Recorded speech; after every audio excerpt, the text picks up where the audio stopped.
BJP రాష్ట్ర council సభ్యుడు తర్రె మలేష్ యాదవ్ మరియు మఢన్పేట బీజేపీ అధ్యక్షుడు రాళ్లగూడెం రామకృష్ణారెడ్డిల సంతాప సభ నాదర్గుల్లోని గార్డెన్ లో జరగా ఈ సభలో ప్రసంగించిన రాష్ట్ర బీజేపీ ఓబీసీ సెల్ నేత బడంపేట మాజీ సర్పంచ్ నడికుడ యాదగిరి ఎమోషనల్ అయ్యారు. రామకృష్ణారెడ్డి మరియు మల్లేష్ యాదవ్ అన్న లేని లోటు పార్టీకి మరియు ప్రజలకు తీరనిది అని అన్నారు. ఈ కార్యక్రమానికి మాజీ గవర్నర్ బండారు దత్తాత్రేయ, మల్కాజ్గిరి చేవెళ్ల ఎంపీలు ఈటెల రాజేందర్ మరియు కొండా విశ్వేశ్వరరెడ్డి వంటి ప్రముఖులు హాజరయ్యారు. కార్యక్రమంలో రంగారెడ్డి జిల్లా బీజేపీ అధ్యక్షుడు రాజు భూపాల్ గౌడ్, అర్బన్ అధ్యక్షుడు వనిపల్లి శ్రీనివాసరెడ్డి, జిల్లా మాజీ అధ్యక్షుడు బొక్క నరసింహారెడ్డి, కొను శంకర్ రెడ్డి, నిమ్మల శ్రీకాంత్ గౌడ్, మాజీ ఎంపీటీసీ ఏనుగు రామరెడ్డి, నిమ్మల రవికాంత్ గౌడ్, డివిజన్ బీజేపీ ప్రధాన కార్యదర్శి మురళీధర్ రెడ్డి, మహేశ్వరం, బీజేవైఎం అధ్యక్షుడు శ్రావణ్ కుమార్, కార్పొరేటర్లు, వివిధ హోదాలలో ఉన్న పార్టీ నేతలు, కార్యకర్తలు పాల్గొన్నారు. ఈ సందర్భంగా మల్లేష్ యాదవ్, రామకృష్ణారెడ్డి కుటుంబ సభ్యులు పాల్గొన్నారు.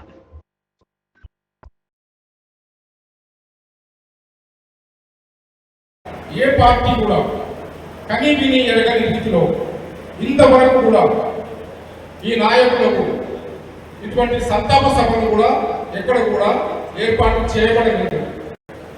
మళ్ళీ నాకంటే ముందు ఎంపీటీసీగా సరూనగర్ మండలంలో 13 గ్రామాలకు ఒక ఎంపీటీసీగా సేవలు అందించి ఇవాళ రాష్ట్ర కౌన్సిల్ సభ్యునిగా ఒక సీనియర్ నాయకుడిగా సుమారు 40 సంవత్సరాలు భారతీయ జనతా పార్టీకి సేవలు అందించిన వ్యక్తి. ఒక సుమారు 1 నెలల క్రితమే స్వర్గస్థులైనందుకు చింతిస్తున్నాము.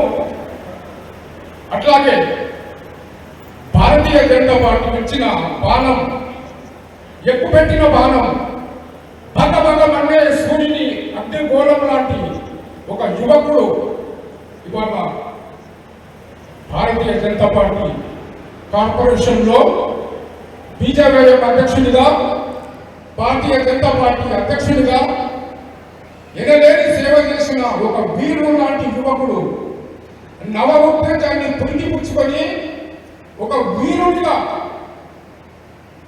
తన సేవల్ని అవినీతి పైన అవిశ్రాంతంగా పోరాడిన వ్యక్తి. చిన్న వయసులో సుమారు ఒక 6-7 సంవత్సరాల కింద భారతీయ జనతా పార్టీలో ఇక్కడ సభ్యత్వం తీసుకొని అశేష ప్రజానీకానికి ఆయన స్వర్గస్థులు అయిన రోజు మందమల్లమ్మ ఫంక్షన్ హాల్ నుంచి తన స్వగృహం వరకు వేల మంది, ఇసుక వేస్తే రాలినంత జనము, విశేషమైన అభిమానాన్ని గ్రామాలలో, యువకుల్లో, పెద్దల్లో, నాయకుల్లో, ఇతర పార్టీల వారు కూడా అందరూ కూడా పాల్గొన్న ఆ శవయాత్రలో నిజంగా మాకు కట్టతడి పెట్టుకొని దినబట్టులేదు. ఈ రోజు వరకు కూడా రామకృష్ణారెడ్డి గారు స్వర్గస్థులు అయినారంటే మా శరీరంలో ఒక అంగం కోల్పోయినంత బాధతో విలవిలలాడుతున్నాం. ఇవాళ ఏ కాలనీలో ఏ ప్రాబ్లం వచ్చినా, దేవాలయాలకు ఆటంకం ఏర్పడినా, సప్తగిరి కాలనీలో ఉన్న దేవాలయాన్ని ఒక కార్పొరేట్ కూడగొడితే భారతీయ జెండాను అక్కడ తీసుకెళ్లి అందరినీ అందరికీ 10 సార్లు ఫోన్ చేసి ధర్నాలు నిర్వహించడం. ఆ ధర్నాలలో ఇవాళ కేసులు మీద వేసుకుని తిరిగిన సందర్భాలు ఉన్నాయి. కానీ అటువంటి రామకృష్ణారెడ్డి ఇవాళ మన ముందు లేకపోవడము